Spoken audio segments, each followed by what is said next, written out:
So we have a main event, it seems like, for UFC 281. He announced it on SportsCenter of all places. UFC middleweight champion Israel Adesanya, Izzy, will take on nemesis Alex Pereira. And here's the kicker. This, of course, will be on November 12th of this year. It's going to be at Madison Square Garden in the fucking Mecca. They're going to put it there. Now, of course, yeah, they haven't said it formally, but this is also the card that we expect.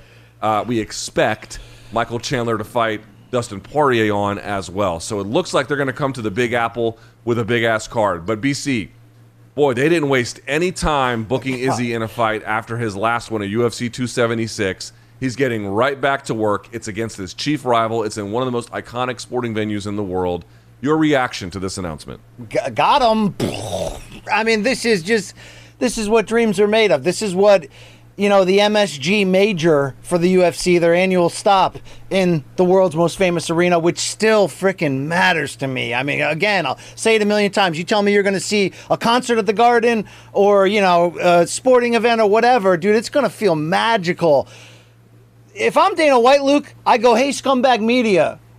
All that shit you say about me, here, enjoy this night. Because this is what this is, Luke. This is why you lift them weights in the offseason. This is what, this is everything. This fucking matchup rules. And it's the exact test in Izzy's arc at the moment that, Luke, he really needs. Because this, Luke Thomas, for him to win this fight, which, he'll be rightfully favored in my opinion, but you can tell me if you think the odds are going to go anywhere else. He's going to have to fight to win this. You can't point fight Pereira, or at least who we think he is, Luke. And I know when we're talking about point fighting on an Izzy level, it's different than the other levels.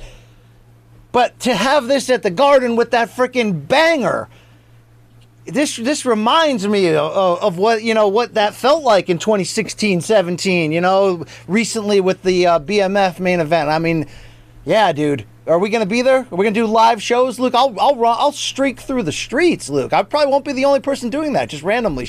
Weird shit breaks down all the time in Manhattan. But, Luke, I'm ready for this, okay? I am rock hard with emotion right now. I've got a phoner. I love this contest. I wanted to say something. Do you remember what we did for the 276 pregame preview? We were debating how popular Izzy was. And I think you and Chuck were a little bit more like, definitely popular, but probably, not all that popular, and I was a little bit more optimistic about his upside. I think one thing I've reflected on since that loss, or the win, it's funny that I call it a loss. One thing I've reflected on a little bit there is it wasn't like I thought you guys weren't picking up on something that didn't exist, like you were just inventing it. I knew it was there. What I thought was going to happen was he was going to have a good win, and then most of that goodwill and idea about his identity would be largely restored or wasn't, whatever. And he won, obviously, and he won pretty convincingly, but not spectacularly. In fact, what I wanted to sort of acknowledge was since then, I have very much greatly felt, I think, the things that you and Chuck were identifying ahead of that contest, which was, here's a guy who's very heavily promoted, who does appear to be capable of transitioning to something greater than what he is in terms of a popular attraction, and then for one reason or the other, hasn't quite ascended. Part of that reason, I think, is unfair in the way which he gets labeled for certain personal choices he makes. But the other one is the fight style. And I talked to Kamal Bell about that. I asked him why he thought there was this pushback against Izzy. Here's my question to you, though. Now, if Pereira goes in there and knocks him out, then anything I'm about to ask you is just utterly irrelevant. But let's say Izzy goes in there. Remember, he beat Derek Brunson in that same venue. He goes in there and not only beats Pereira for the third time that they fight, but the first time ever, given the three fights at that point would have taken place. How much does he restore what is possible? How much does that elevate him? What does that do for Izzy in that circumstance? Oh, it'd be massive. And that means if, Pereira comes out and pushes this crazy pace and the fight has back and forth moments and then he ultimately stops, if that's the scenario you're sort of creating here, in a manner in which people want him to stop everybody. Although, there's certainly a fair argument to make, looking at his skill set, looking at the dangers that this game presents, even willing to take on the commercial byproduct of being safe at times and what that does to your likability and overall sales and all that. I mean, it is affected. But Luke, if he went out there looking to walk down and stop everybody in a more aggressive, which also comes very close to bordering the town of reckless, I don't know if he's still champion. You know what I mean, Luke? Because you can, you go in there against a Robert Whittaker and try to strike with him on the same level and give him more chances to win rather than controlling the terms like Izzy does.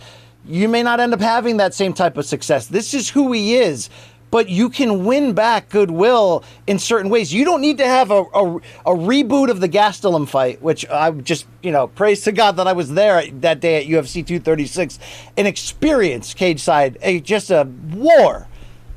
I mean, just a heroic war. It doesn't even have to be that, Luke. Sometimes it'll be more circumstantial, and I think in this case, with the backstory, the opponent, and the styles and how they'll probably merge together, it may be the perfect setting for him to win everybody back, because I think Pineda is going to be dangerous enough and close enough where Izzy's going to, at times, and maybe the majority, have to end up fighting in the type of posture that people want out of him all the time. So if something like that happens, he can win back a hell of a lot of goodwill, and I think we lose this conversation. Maybe not permanently, but for a while. I mean, Luke, you look back at Floyd, not a similar circumstance whatsoever. Only similar in the sense that it would always behoove Floyd to talk a big game and get you in there, but then win whatever's the best strategy, removing the elements of danger and keeping that show on the road and building up his longevity and becoming the legend that he was. I used to argue at times, Luke, that even though Floyd positioned himself purposely as the villain, which led to a very polarizing reaction to him from fans and media alike, which people think is still lingering, and people think I'm always extra harsh against him, and maybe at times we hold on to certain things of he didn't fight this guy at this time, remember the argument, that same thing. Maybe we hold on to that too much. The whole point is, Luke, Floyd executed that the probably the best way he should have, but I always felt like if he had been in a war in which he had to show character more than we've seen him in select moments, maybe he'd be beloved by everybody just automatically. I think for Izzy, again, it's going to have to be circumstantial. He's willing to go there again if he has to. This may be an opponent that drags him there, but I think he's still going to put forth the performance that, is going to be the same across the board. It just may look better in this case because some guy may make him bring that out of there, Luke.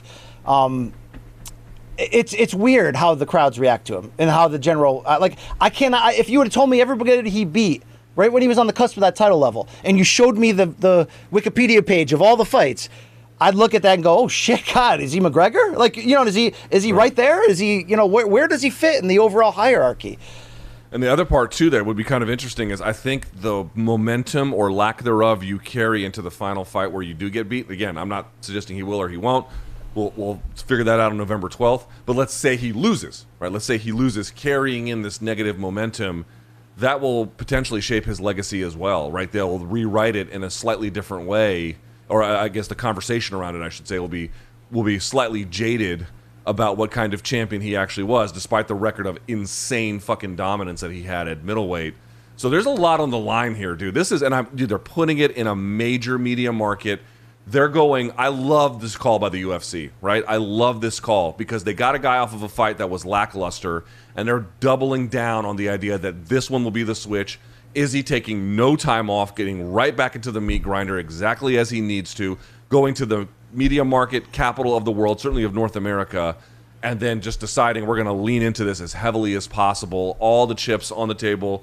These guys have fought before. First time in MMA, of course. It's the right call, dude. It's good matchmaking. Yeah. The UFC, we have their criticisms of it, but they are adept promoters by and large. And one of the things I really like about their DNA a little bit is sometimes they know just when to lean into risk and not run from it.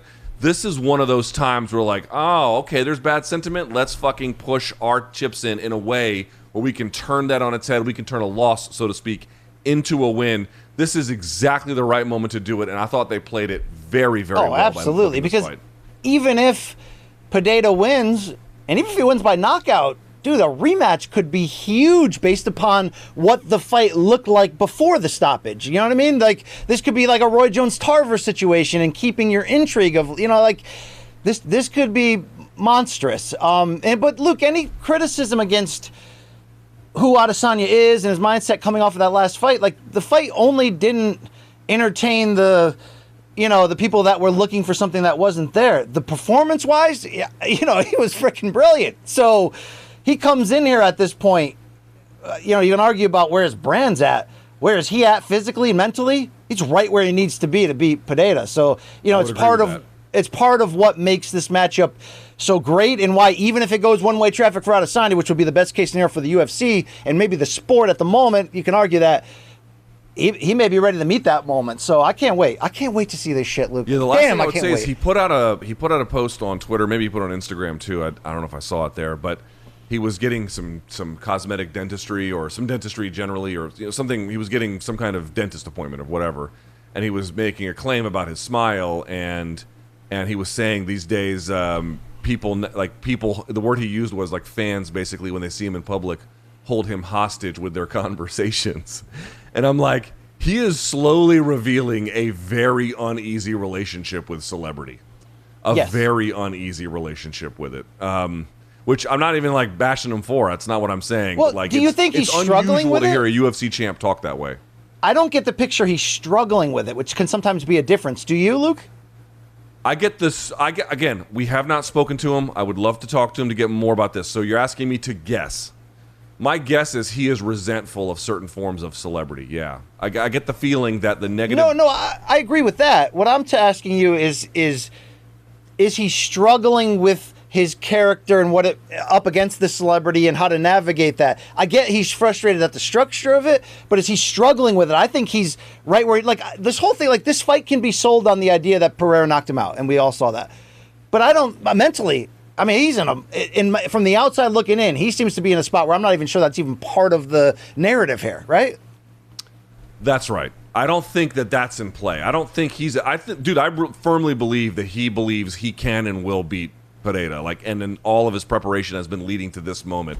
This does feel like, this is the, everyone thought that the Whitaker test was the big test of his career. Turns out this actually might be, right? Because the Blachowicz thing was, it was the Goldilocks, right? It was too hot and whatever. There were parts of like Vittori too cold or something. This feels like just the guy at just the right moment to see exactly where everything is at. And if it's where it's supposed to be, then he'll be fine. And if not, it's all going to get revealed. And the question is, are the trappings of celebrity, are the trappings of having to get ready for guys that perhaps you didn't care about, or maybe there's something wrong with his fight style. Like, there's all different ways to measure these kinds of things.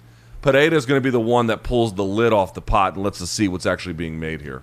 And if Adesanya is going to have his own Anderson Silva moment in the vein of what he has been lacking up to this point, in that crossover ability to grab people and keep them as interested customers, loving him and not criticizing him, this is the platform to have that. God, it's the right opponent, right venue, right time. I mean, everything we just talked about, but if he's going to have that Aldo McGregor moment, it's going to be in this fight, Luke, I think. And if he's going to make the leap to whatever his peak will be commercially, this fight is the fulcrum to produce that.